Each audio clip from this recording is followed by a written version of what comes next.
praise God, there was a time when we didn't have children. And so we are grateful for their presence among us today. Let me switch my little iPad here.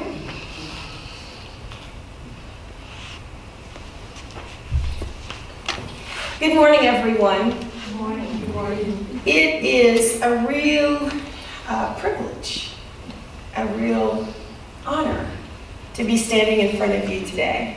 I love it when the lectionary offers up gifts of texts that I really like. We were meeting with our worship committee this afternoon, and I'm always struggling sometimes with the lectionary about whether to take the easy road or whether to take the hard road and deal with texts that we often haven't dealt with, or texts that I might not have dealt with very much. And over the summer, you're going to see we're going to be in some of the epistles, and even spend a good bit of time in the book of Romans. So just buckle your seatbelts and it's going to be fun. But today's sermon I've entitled, Recognize Jesus. You know, there's a street slang that kids use today when they want you to give them respect. And they say, you better recognize. You better recognize who I am and what I'm all about. Or if you want to give someone a compliment and the kids will say, of course, you better recognize I'm all that in a bag of chips. Yeah. Recognition is one of our basic human needs, right? We want people to see us. We want people to recognize, to connect with us. When I was growing up, most of you know that my dad was an African American Studies professor, and he was and is still a pretty militant person. But one of the things that he taught us was that you are to speak to people on the street.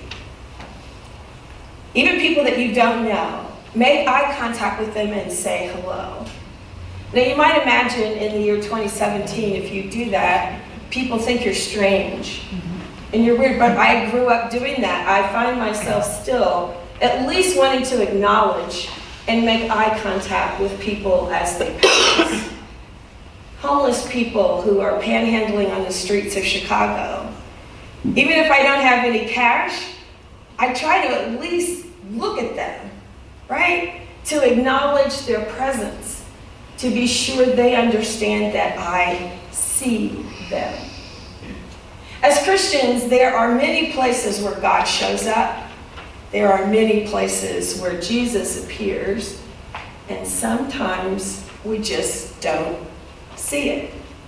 The picture that I've shown the kids, you may have been in lots of groupthink, icebreaker, leadership development seminars where you're looking at a picture, and at first glance, we see one picture. And then it takes us a while for our eyes to shift so that we can see the other images that are buried very artfully within that picture. We have that problem, don't we, with first impressions. Sometimes we base our assessment of someone's personality or even of their worth based on some initial interactions. One of my favorite stories of that phenomenon is with a young man who was in my cohort at the Divinity School. And this guy was a lot younger than I was. I was an older student. He was a recent graduate from college, and he came to the Divinity School just knowing he was going to be the world's most brilliant New Testament scholar. And he carried himself that way. He was taking 4 classes in a system that will kill you for just taking the normal 3. But he was going to do it, and don't ask him, whether or not he was able to handle it. He was going to handle all of this. He wasn't very popular in our cohort. At the University of Chicago Divinity School, the MDiv students were a small cohort, generally 12 to 15 students entering a year. And a big part of that education is what we call colloquium in the first year. And you get to share what we call a spiritual autobiography, telling people who you are, where you've come from, what brought you to this point. And as this young man shared this story, it became very clear to me why he was carrying himself the way he did. He came from a very poor family in Indianapolis. He had been bullied a lot as a young man. He wanted to make something of himself, and he thought that the way to do that, having gone to a very fine school, Wabash College, which is a very distinguished male school in Crawfordsville, Indiana, he felt that by becoming a scholar, he would get the prestige and the status that his family had never had in his home community. It was really clear that what he wanted was recognition and status. Another friend of mine in the cohort decided that he needed some friends. So we began to invite him to lunch, spend more time talking with him. And as that relationship grew, the three of us are still in touch with one another. This young man thought he would be a New Testament scholar.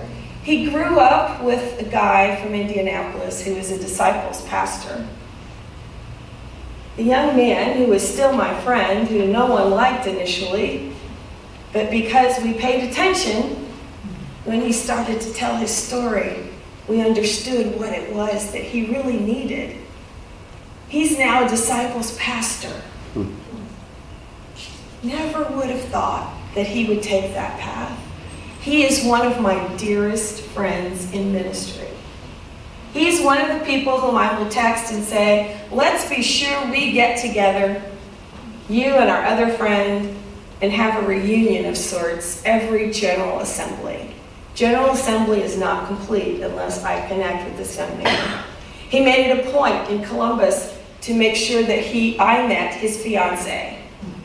So he's now married. I wanted you to meet her, Terry, because you know me better than most. Relationship building, getting to know people takes time. And sometimes it takes getting past those initial barriers that might knock us back a step or two. You know who they are, those people who initially you find maybe a little gruff. There are some people who just lack subtlety in life. They just do. And yet those people perhaps hold tremendous gifts that we need to know, that we need to embrace, that will make our own lives richer. As these two men are walking along the Emmaus Road, they are grieving. They are grief-stricken and surprised that this stranger has no idea what's just happened in Jerusalem. Surely everyone knows that this man Jesus has been crucified. And now the women in our group say they went to the tomb and it was empty. We're not sure what is going on. Jesus is pretty crafty, isn't he?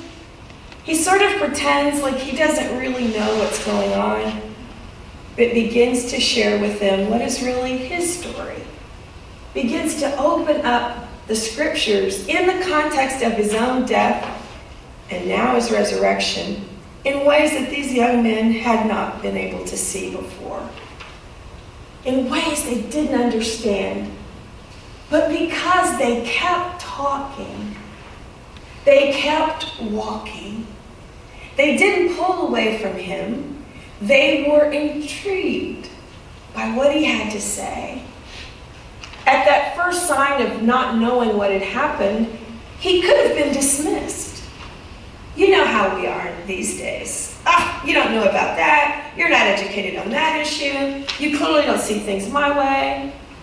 I don't have time for this. Have you ever seen that video where the black woman says, ain't nobody got time for that?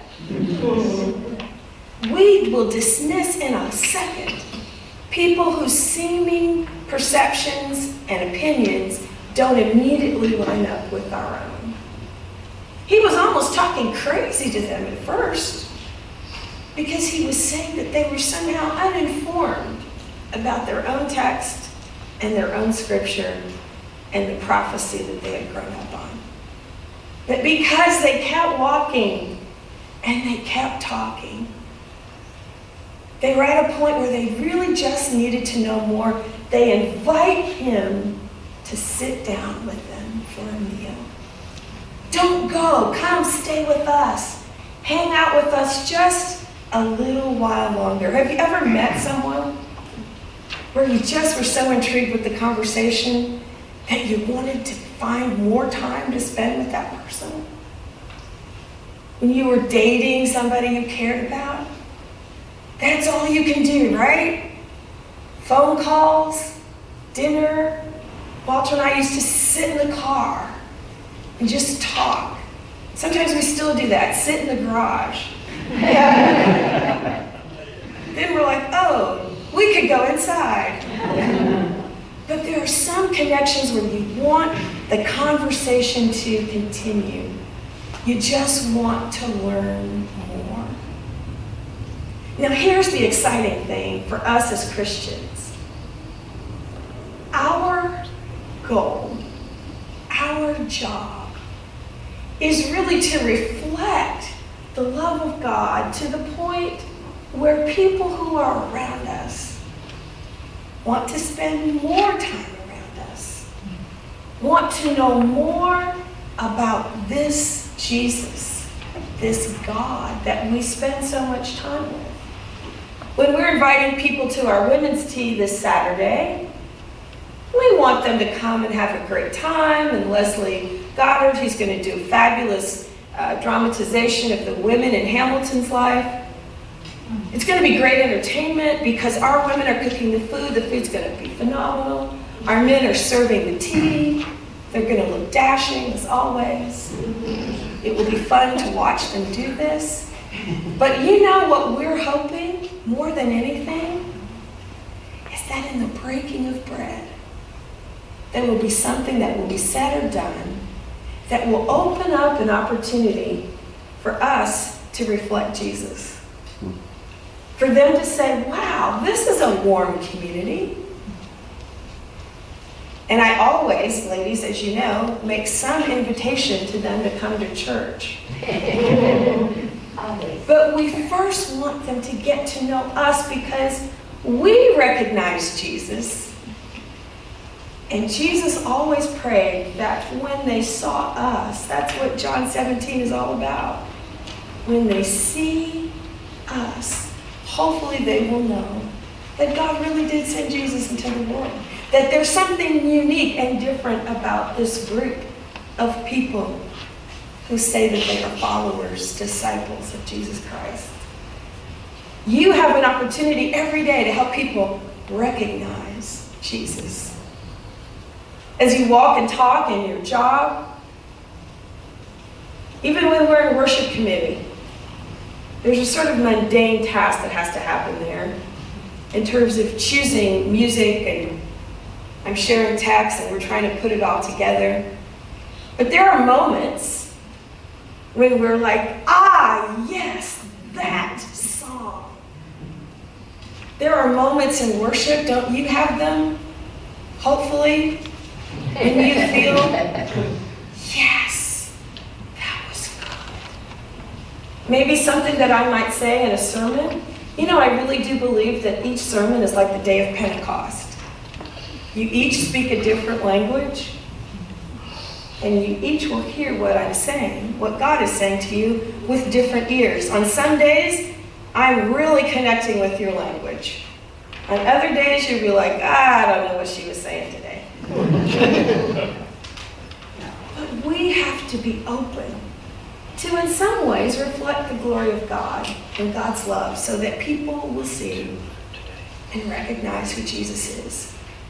At coffee hour, the back to school fair, anytime we have the opportunity to walk and talk, to break bread, to just share a bottle of water on a hot August day, that people will see this Jesus that you guys are into. I want to know more because I see how you love, I see how you live. I've never heard anybody live or walk or talk or discuss in that way. That's my real prayer for our church. Not just First Christian Church of Downers Grove, but Christians around the world. We ought to be living so that every time people engage, they recognize Jesus. And they want Jesus to hang around a little bit more. That's the word for today. That's the challenge for today. Can we do that? Can we live so that people will recognize Jesus in us? That they'll feel that warmth, that welcome, that inclusion, that love, that devotion to something bigger than ourselves. Let's invite people to get to know Jesus. He wants to be recognized. God wants to get that glory. Jesus wants to be known to all the world. And we can do that in the breaking of bread, but also in the sharing of our lives and our love. Amen.